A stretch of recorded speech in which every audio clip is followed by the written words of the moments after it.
بسم الله الرحمن الرحیم. ورونو او دوستانو، تاسو سره نن د داسې خبره شریکه کړم چې چاته څه تکلیف وي الله تعالی به یې ټیکه. الله تعالی چې څومره شفا ده په جړی بوټیو کې اچولې ده. زما پراسټیټ بیماری وه، میتیاز و، هغه میتیاز یې وه بندېدې 15-10 کاله مو وه، بواسیر مو، بلډ پریشر مو، ګردو تکلیف مو.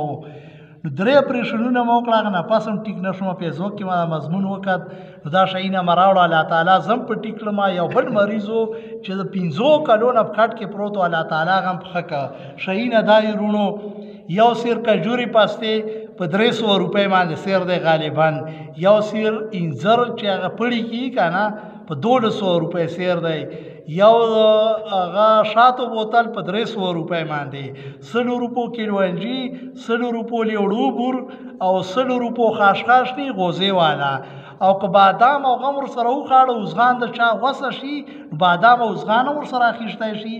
لوړګي بازار کې د بیدار مارکیټ په مخه کې د عسکر دواخانه ده چې هغه کې هر قسم جړی بوټي میلاوږي.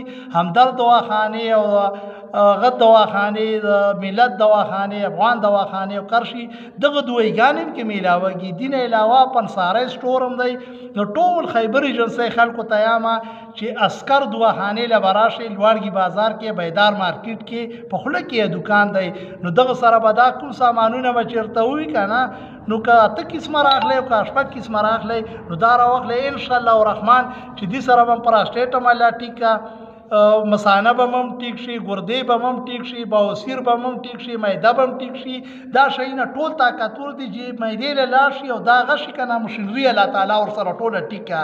بیا دې نه علاوه چې کوم ایرن او پولاد او دا شیونه جوړ شي، طاقت هغه دا رګو کې لاړ شي که نه، نو به دا رګونه پټو رګو دغو له طاقت لاړ شي، نو ډېر طاقتور دي. طریقه کار یې پې وښوه څنګه به طریقه کار یې دا چې ماخوستن او صبحي چې کوم دی بس غاښو باندې یې کرچوه او چای پسې څښه.